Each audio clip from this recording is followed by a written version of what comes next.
Assalamualaikum warahmatullahi wabarakatuh. Waalaikumsalam. Alhamdulillah rabbil alamin. Wassalatu wassalamu ala asrofil anbiya'i wal mursalin Sayyidina Muhammad wa ala alihi wa sahbihi ajma'in. Qala rabbi israh li sadri wa yassir li amri wahlul 'uqdatam min lisani yafqahu qawli, amma ba'du.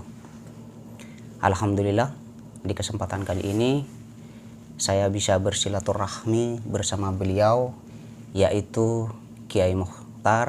Beliau juga mempunyai travel, Muslimun Travel, dan alhamdulillah saya dikasih kesempatan untuk bersilaturahmi, dan kebetulan di sini kami berada di Arab Saudi, di Al-Makkatul Mukarramah, berada di Hotel Meridian Tower. Oke. Di sini sebenarnya kami pengen ngobrol santai saja berkaitan tentang mungkin dari situasi, kondisi tentang pelaksanaan ibadah umroh, dan juga nantinya biografinya Kiai. Beliau juga mendirikan pondok pesantren dan juga mempunyai travel. Sebelum kami di sini ngobrol santai, bincang-bincang, jangan lupa dibantu subscribe, like, komen, share ke media sosial yang para sahabat miliki atau pemirsa miliki. Nah, lebih baiknya di sini Kiai Mukhtar untuk dipersilahkan memperkenalkan diri. Baik.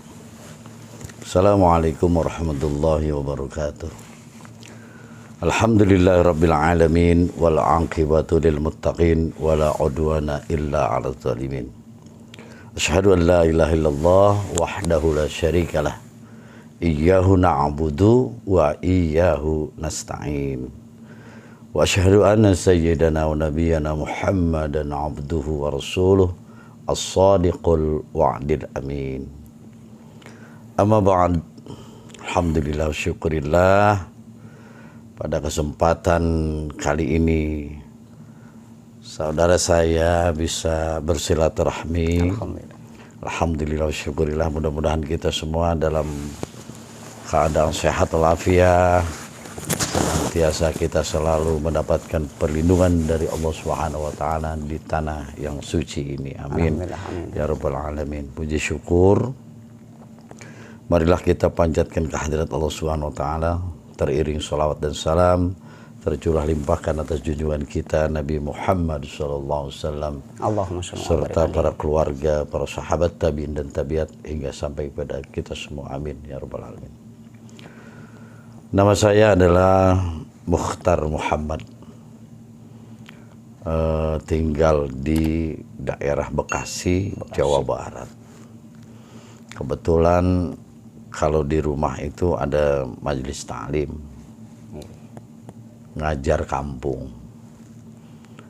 kampung dari kampung satu ke kampung lainnya. Mungkin lebih tepatnya bukan ngajar lah, tapi kita berbagi ilmu, Benar-benar, saling mengingati, saling menasihati di dalam kebenaran dan di dalam kesabaran.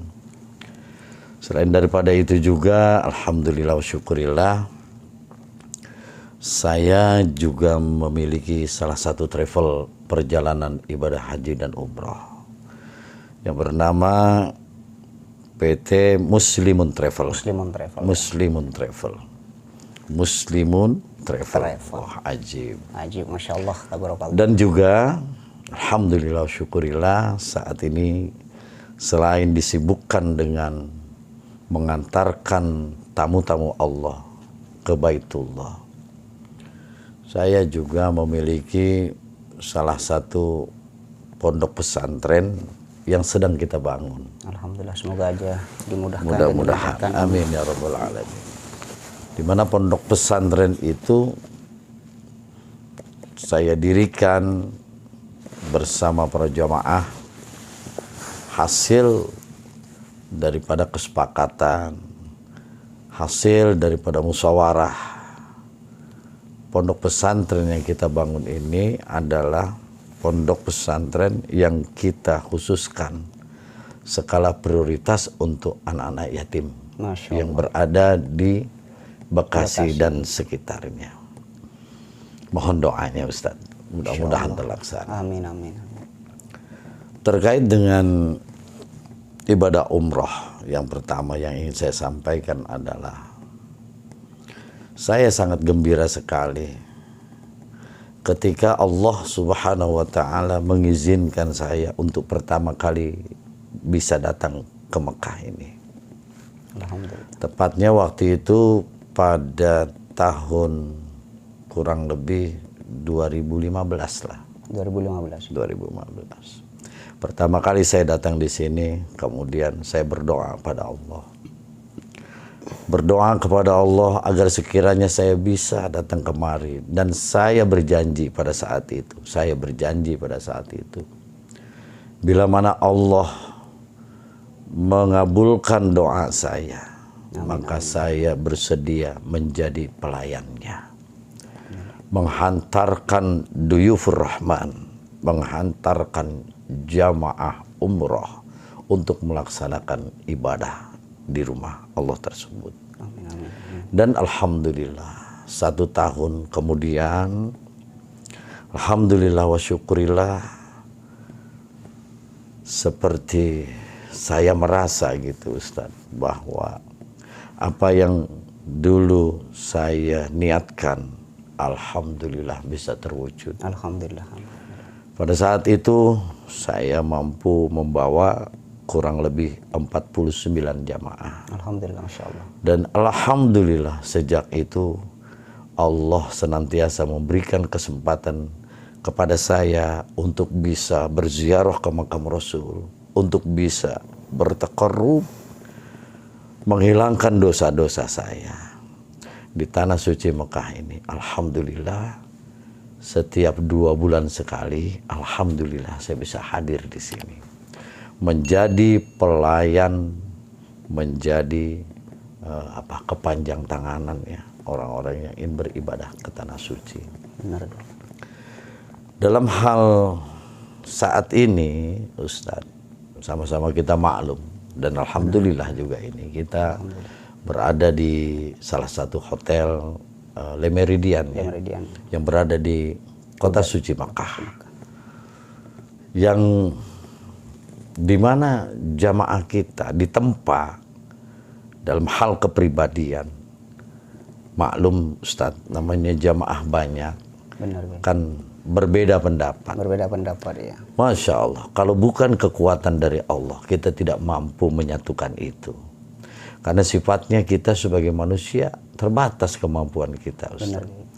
Namun dengan kekuatan yang Allah berikan kepada kita semua, alhamdulillah wa syukurillah, jamaah semua pada kompak. Alhamdulillah. Kekompakan ini menjadikan kita pelajaran bahwa sesungguhnya manusia itu hanya mampu memberikan arahan, ya. Tapi pada hakikatnya Allah lah yang menggiring hati mereka untuk bisa taat. Dan alhamdulillah wa syukurillah, saat kita sedang wawancara ini, kita baru saja menyelesaikan umroh kita yang pertama. Alhamdulillah. Insya Allah di besok hari kita akan melaksanakan umrah yang kedua. Di situ betul-betul kami yakinkan kepada para jamaah bahwasanya keistimewaan daripada orang melaksanakan ibadah umrah tentunya dengan biaya yang cukup mahal. Tentunya setiap orang yang bekerja ingin mendapatkan balasan. Orang yang bekerja ingin mendapatkan upah. Begitu juga orang yang sedang beramal mengharapkan yang namanya pahala. Tidak usah jauh. Telah bersabda Rasulullah sallallahu alaihi wasallam, al-umratu ilal umrati kafaratun lima bainahuma. Antara umroh yang satu dengan umroh yang lainnya menjadi kafarah. Kafarah itu penebus dosa. Di antara keduanya, kafarah itu bermacam-macam, Ustaz. Kadang kita diberikan penyakit, kalau kita sabar jadi penebus daripada dosa kita. Kita diberikan musibah, kalau kita bicara sabar, maka kita akan dihapuskan dosa kita. Sabar terdapat di dalam Asmaul Husna. kalimat sabar itu dalam Asmaul Husna itu kan ada 99 Ustaz. 99 nama yang baik. As-sabur itu diletakkan di kalimat yang akhir. Dari akhir kembali lagi. Jadi kalau yang disebut dengan as-sabur, sabar, ini tidak ada balasannya. Bahkan Allah Subhanahu wa taala berfirman kepada kita semua, ya ayyuhalladzina amanusta'inu bis-sabri was-salah. Innallaha ma'as sabirin. Jadi sabar ini adalah hal yang harus dilakukan terlebih dahulu sebelum kita melaksanakan yang lainnya. Sabar. Dan alhamdulillah wa syukurillah kita tanamkan itu kepada jamaah kita, bahwasanya ada satu garansi yang akan Allah berikan kepada orang-orang yang melaksanakan ibadah umroh dan haji. Benar. Umroh dihapuskan dosanya, wal hajjil mabrur laisa lahu jazaa'un illal jannah. Semua akan mendapatkan tiket itu. Alhamdulillah. Maka alhamdulillah Ustadz, keinginan jamaah-jamaah yang berada di Indonesia, Masya Allah, melebihi negara-negara lain. Alhamdulillah. Ini ibadah haji dan umroh adalah ibadah yang tidak semua orang mampu melakukannya. Karena untuk menjadi tamu-tamu Allah di situ tidak dilihat dari karena kekayaannya maupun fisik. Betul. Allah akan memberikan kemampuan kepada hambanya yang memang mempunyai niat yang kuat. Benar-benar. Banyak sekali kok orang yang tadi kata Ustadz katakan hartanya banyak, tapi dia tidak bisa memanfaatkan hartanya gitu Ustadz. Sementara ini adalah ibadah yang tidak sembarang orang bisa. Kenapa? Karena ibadah ini harus mengeluarkan uang. Kalau kita sholat nggak usah pakai uang, mau tahajud nggak usah bayar kita. Iya, benar-benar, ya kan? Tapi ibadah ini nih, Masya Allah, uangnya harus banyak, uangnya harus besar. Yakin pertolongan Allah sebagaimana tadi saya ceritakan dari awal. Saya pada waktu itu sulit sekali kemari, sulit sekali. Tapi alhamdulillah, alhamdulillah wa syukurillah, Allah Subhanahu wa taala memberikan jalan keluar itu. Karena saya yakin, saya yakin-yakinnya, wa may yattaqillah yaj'al lahu makhraja. Siapa orang yang bertakwa kepada Allah Subhanahu wa taala, yaj'al lahu makhraja. Allah akan keluarkan dia daripada kesulitan-kesulitannya. Wa yarzuqhu min haitsu la yahtasib. Dan Allah akan berikan dia rezeki dari jalan-jalan yang tidak pernah kita sangka. Seperti itu. Oleh karenanya, saya selalu berbicara kepada jamaah, meskipun kita dikehendaki oleh Allah Subhanahu wa taala, Allah berkehendak kepada kita yang datang ke tanah suci, Allah berkehendak agar hamba-hambanya kembali suci, agar hamba-hambanya betul-betul mau mengabdi. Tiada Tuhan kecuali Allah. Dosa besar kita akan diampuni oleh Allah yang Maha Besar. Kan begitu. Kebesaran dari Allah tidak menutup rahmat buat kita semua. Jadi Ustadz, Masya Allah, kalau saya sudah berbicara umroh ini berasa sekali gitu ya. Alhamdulillah Allah berikan kesempatan kepada kita sampai Anda bisa silaturahmi kepada antum. Alhamdulillah. Masya Allah. Saya sangat bersyukur sekali bisa silaturahmi dengan Bapak Kiai. Amin, amin ya rabbal alamin.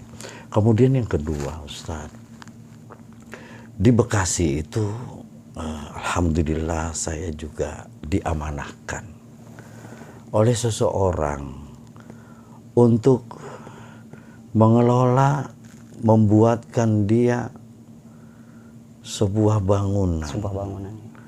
Ya meskipun sederhana, namun mempunyai makna yang baik, yaitu ma'had.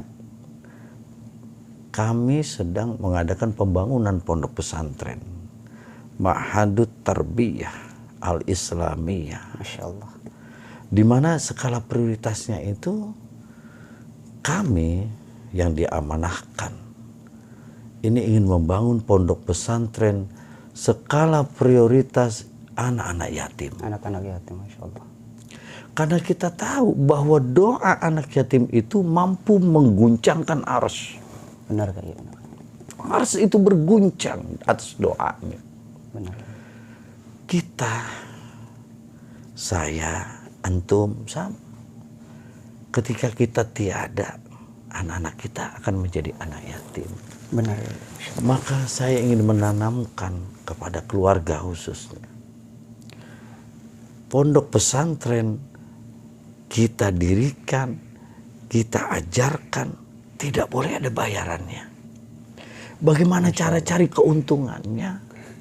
Benar kan, Masya Allah. Urusan Allah gratis mereka. Dari bajunya, makannya, sekolahnya. Karena biar bagaimanapun anak-anak yatim itu adalah anak-anak kita. Bagaimana kita berbicara tentang sifat Rasul? Rasulullah SAW mencontohkan kepada kita bagaimana dekatnya Rasul terhadap anak yatim. Sampai beliau mengangkat tangannya. Hakaza. Tidak ada jarak. Tidak ada jarak di situ. Gitu Ustaz. Ya. Maka alhamdulillah wa syukurillah wa nikmatillah. Di akhir-akhir senja usia saya, mudah-mudahan Amin, amin. Allah Subhanahu wa taala memberikan kekuatan Amin. kepada saya. Memberikan pertolongannya. Pasti hasbunallah wa ni'mal wakil, ni'mal maula wa ni'man nasir. La haula wa la quwata illa billah. Tanpa adanya kekuatan Allah, kita bukanlah manusia apa-apa. Demikian.